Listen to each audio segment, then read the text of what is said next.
Friends, Bharat अपनी ही गलती के वजह से आज एक ऐसे चक्रव्यूह में फंस गया है जिसे भेदना आसान नहीं।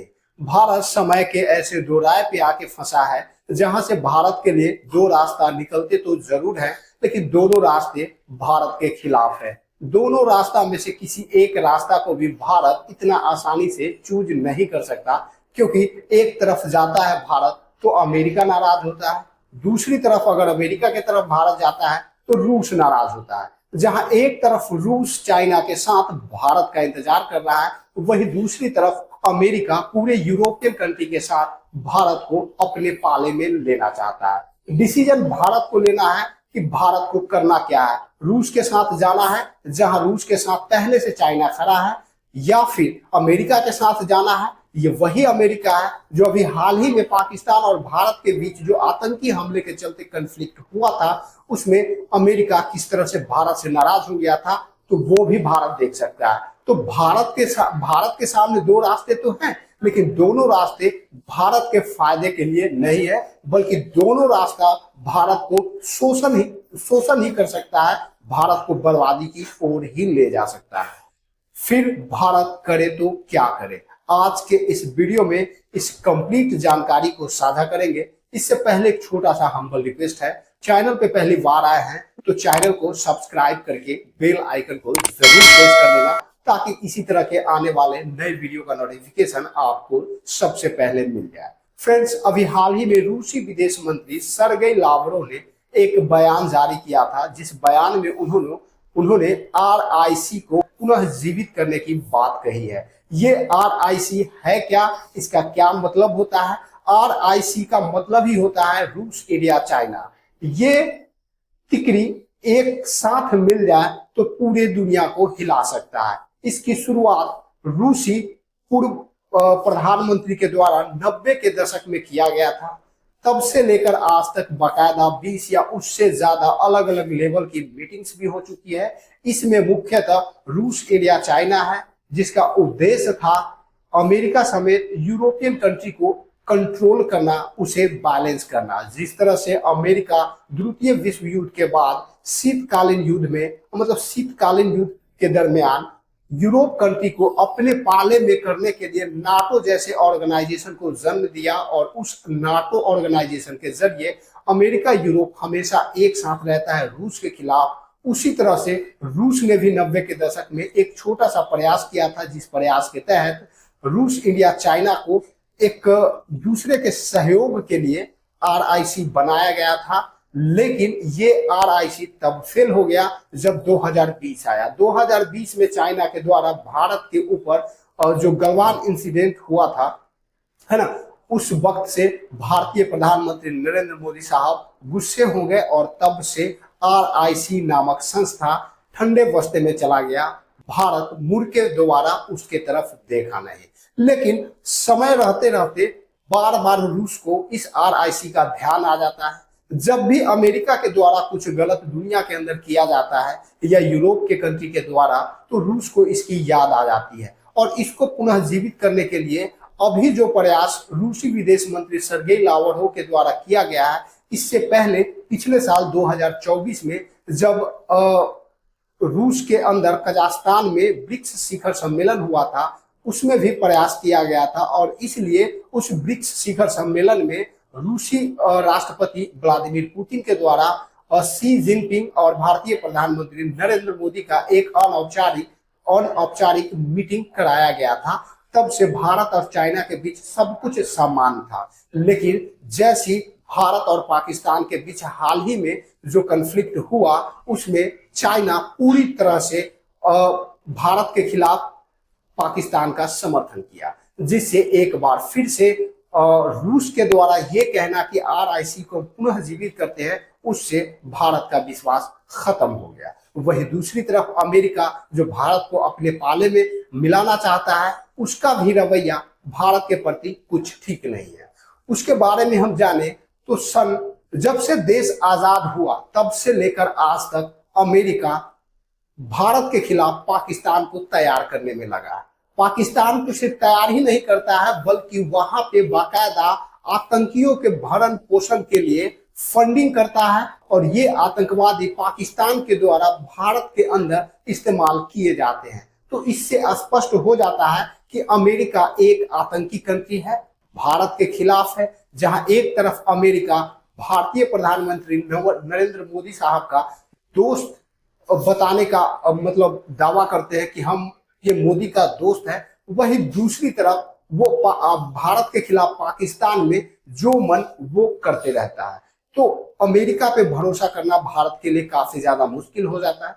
वही दूसरी तरफ रूस पे भरोसा किया तो जा सकता है, लेकिन रूस अकेले बात नहीं करता है, वो चाइना के साथ भारत को मिलाने की बात करता है। अब सवाल ये होता है कि वाकई भारत को आखिर कहीं ना कहीं किसी न किसी तरफ तो जाना ही पड़ेगा, या तो रूस के तरफ या अमेरिका के तरफ। तो भारत के सामने ऑप्शन क्या है? क्या भारत को रूस का ये RIC नामक गठन को अपना लेना चाहिए, या फिर उसे छोड़ के अमेरिका के पाले में चल जाना चाहिए, या तीसरा कि भारत को न्यूट्रल ही रहना चाहिए? अब सवाल बड़ा ये भी है कि अगर भारत न लेफ्ट जाता है न राइट जाता है, अगर सेंटर में खुद गुट निरपेक्ष को फॉलो करते हुए रहता है, तो क्या भारत अपने आप को सरवाइव कर पाएगा? क्योंकि भारत बिना रूस और अमेरिका का भारत का कल्पना बिना रूस और अमेरिका के हो ही नहीं सकता। ऐसा क्यों बोल रहा हूं वो आगे हम जानेंगे। इससे पहले जानते हैं कि भारत को रूस के तरफ जाना चाहिए या नहीं जाना चाहिए। तो इसका जवाब है नहीं। क्यों नहीं? क्योंकि आपने देखा सन 1962 से चाइना और भारत का दुश्मनी आपस में चल रहा है, क्योंकि 1962 में पहली बार धोखे से चाइना के द्वारा भारत का 72,000 वर्ग मील का जमीन ऑक्साई चीन के रूप में अपना लिया गया, जिसे आज तक रिलीज नहीं किया गया।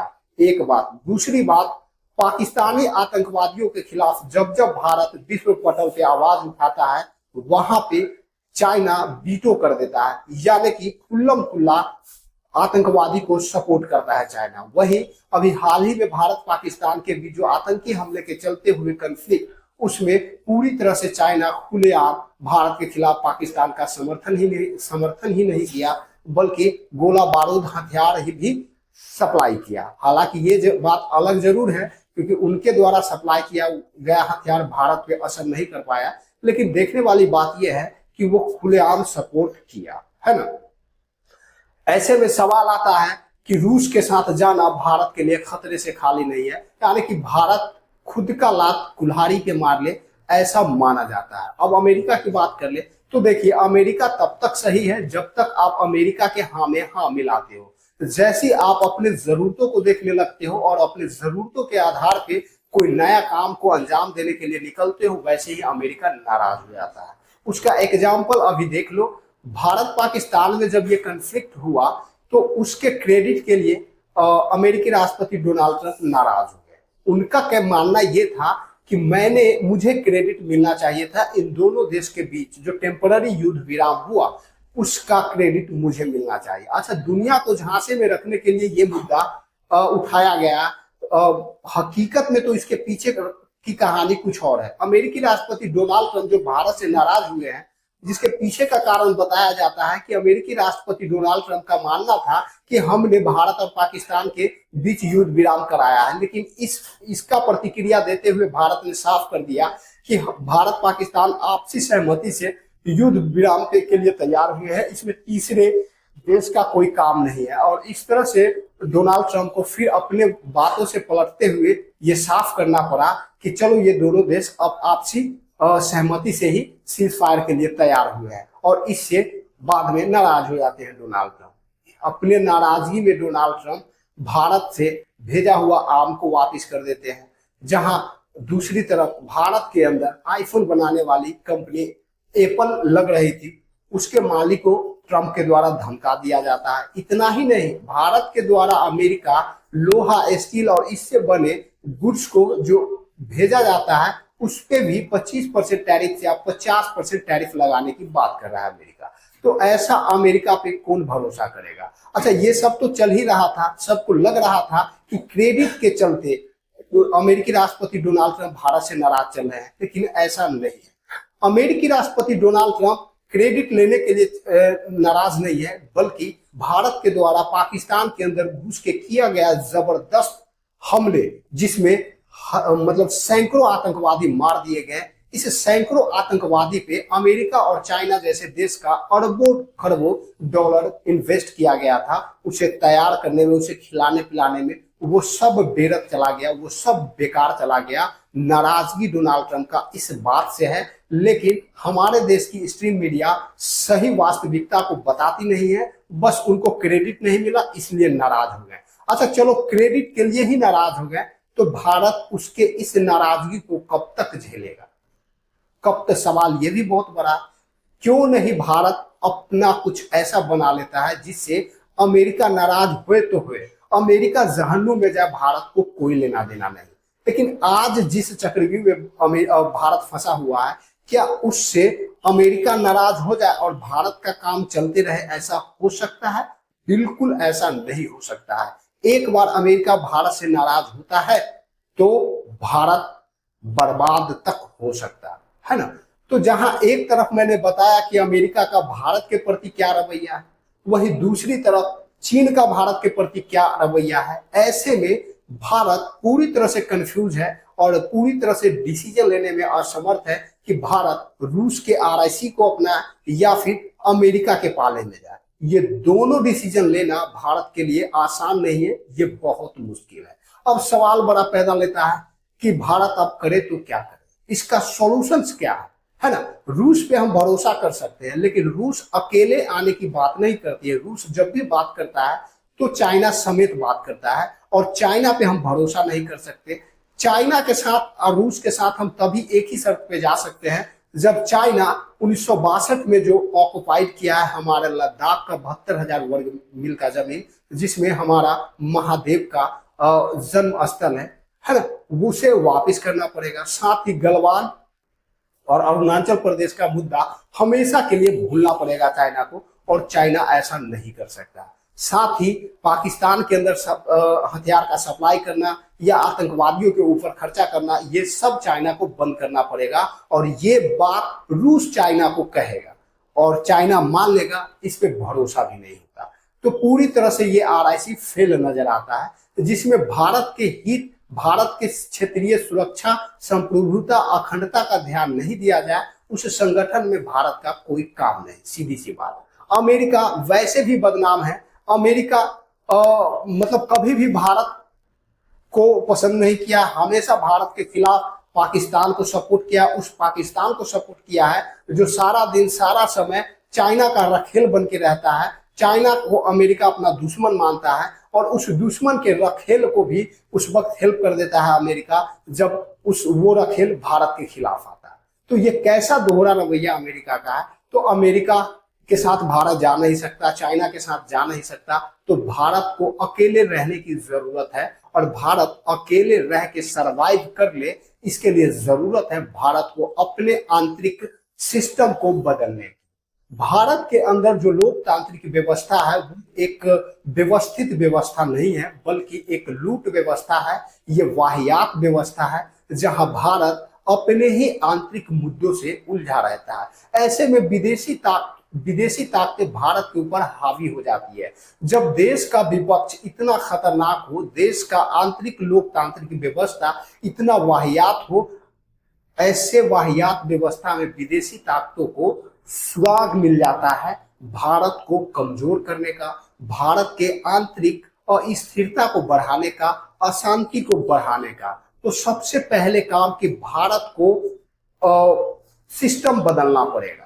भारत जितना जल्दी हो सके भारत अपना संविधान बदल दे, नहीं तो आने वाले दिनों में भारत का नामो निशान दुनिया के नक्शे से मिट जाएगा और भगवान कल्कि का अवतार लेना ही पड़ जाएगा। अगर भारत के हर हिंदू और हर भारतीय चाहता है, भारत का विपक्ष और सत्ता पक्ष पार्टी चाहता है कि भारत सलामत रहे, भारतीय सलामत रहे, तो जितना जल्दी हो सके भारत को अपना संविधान बदल देना चाहिए। एक ऐसे संविधान लाना चाहिए जो हमारे पूर्व में इस संविधान के पहले देश में चला करता था, जिसमें गुरुकुल हुआ करता था, फ्री हुआ करता था, मेडिकल नाम में आयुर्वेद हुआ करता था, फ्री हुआ करता था, न्याय के नाम पे हमारी जो पंचायती राज हुआ करता था वो फ्री हुआ करता था, टैक्स देश के अंदर फ्री हुआ करता था। इस व्यवस्था को पुनः स्थापित करना पड़ेगा, तभी भारत की डिपेंडेंसी अमेरिका और यूरोप जैसे देशों से खत्म होगा। और भारत को कभी भी ना तो रूस के पाले में जाने की जरूरत पड़ेगी और ना ही अमेरिका के पाले में जाने की जरूरत पड़ेगी, और ना ही दुनिया के कोई भी राष्ट्र अध्यक्ष किसी भी मल्टीनेशनल कंपनी को भारत में लगाने से माना कर सकता है। क्योंकि भारत अगर अपनी व्यवस्था में लौट जाता है तो भारत के मूल व्यवस्था का ही ये विंग है कि भारत में टैक्स फ्री रखना है, और जैसे ही आप टैक्स फ्री रखते हैं दुनिया भर के मल्टीनेशनल कंपनी आपके यहाँ भाग के आ जाएगा। अब आपके मन में बड़ा सवाल आएगा कि दुनिया भर के मल्टीनेशनल कंपनी यहाँ आ जाएगा तो हमारा क्या फायदा होगा, हमने तो टैक्स फ्री कर रखा है। तो उसके साथ कुछ कंडीशंस रहेंगे। कंडीशंस पहला कि हमारे यहाँ जो एम्प्लॉय है वो 12 घंटा ड्यूटी नहीं करेंगे, वो ओटी भी नहीं करेंगे, उन्हें सिर्फ 8 घंटे का जॉब दिया जाएगा और 8 घंटे में जीवन निर्वाह करने योग्य सैलरी दिया जाएगा। ये फायदा भारत के गरीबों को और भारत के मजदूरों को मिलेगा। ठीक है। दूसरा कंडीशन कि भारत में विदेशी इन्वेस्टर जब भी आएंगे तो वो पूर्ण इनिशियल कैपिटल को इन्वेस्ट नहीं करेंगे, बल्कि 50% या तो भारतीय उद्योगपति लगाएंगे या भारत की सरकार स्वयं लगाएगा। 50% पे 4 साल के एग्रीमेंट पे कंपनी को कंपनी को लगाने की इजाजत दिया जाएगा। इससे क्या होगा कि हमारे लोगों को अपने शर्त पे रोजगार मिलेगा, और रोजगार से जो सैलरी प्राप्त होगी उससे आने वाले समय में निश्चित ही हमारे देश के मजदूर अपने जीवन को बदल पाएंगे, क्योंकि उनकी सैलरी स्टैंडर्ड किया जाएगा, है ना। दूसरा कि जब हम 50% खुद इन्वेस्ट करेंगे तो 50% के तहत जो माल बनेगा उस पर हमें खास के ध्यान देना होगा कि संपूर्ण भारतीयों के जो जरूरत को कंप्लीट कर दे उतना 50% माल होना चाहिए। यानी कि हमारे 50% इन्वेस्टर से जो माल बन के तैयार होगा वो भारत के अंदर हम बेच लेंगे, यानी कि भारत का पैसा भारत में ही रह जाएगा। बाकी बचा 50% जो विदेशी कंपनी अपने तरफ से लगाएगी वो पैसे से जो प्रोडक्ट बन के तैयार होगा वो विदेश में बेच लेगी। यानी कि विदेश से आई हुई कंपनी विदेश से ही पैसा कमा के जाएगी, फ्री में हमारे लोगों को एक अच्छा सैलरी के साथ रोजगार देके जाएगी।